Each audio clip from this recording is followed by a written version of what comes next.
Реалните економски проблеми во сенка на кампањата, економскиот тим на владата, како да заборави на прашањата кои остануваат отворени и појавувањата во јавноста најчесто им се врзуваат за промовирање на изборни кампањи од нивните партии. Кој ќе влезе во трката за универзален снабдувач? Каков е одговорот на мислењето од првиот човек на Стопанската комора дека не треба да има листа на производи кои ќе бидат опфатени со законот за нефер трговски практики? Каде заглавија законите за стратешките инвестиции? Крупните прашања остануваат без одговор. Министерот за економија Крешник Бектеши последно го видовме на настан во Стопанската комора, но како дел од ДУИ за да ја промовира нивната економска програма. Па така новинарите имаа прилика да постават некое актуелно прашање.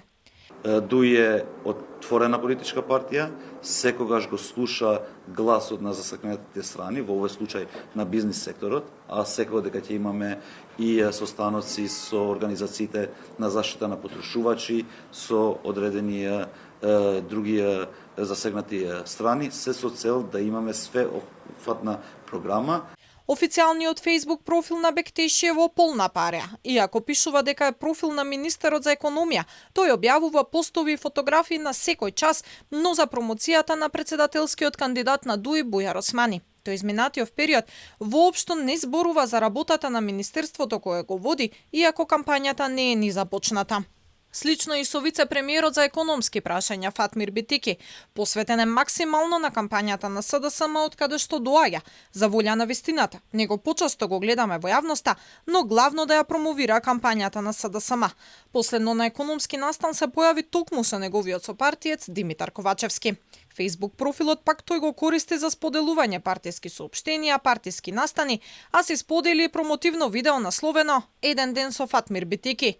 Граѓаните кои чекаат нешто владата да направи за да им се подобри животот, сега видоа како му почнува денот. Го запознаа неговиот мачор Лео, а видоа и како после работата во влада според видеото се опушта со неговите сопартици, играјќи PlayStation и табла во седиштето на СДСМ пред да почнат партиските активности.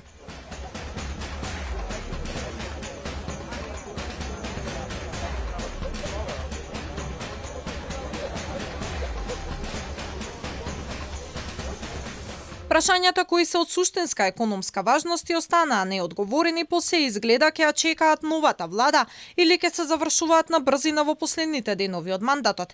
Но затоа не изостануваат ветувањата за некое идно време, како зголемување на минимална и просечна плата, зголемување на пензии, рамковен договор меѓу сите партии за барањата на бизнисот, милиарди за капитални инвестиции.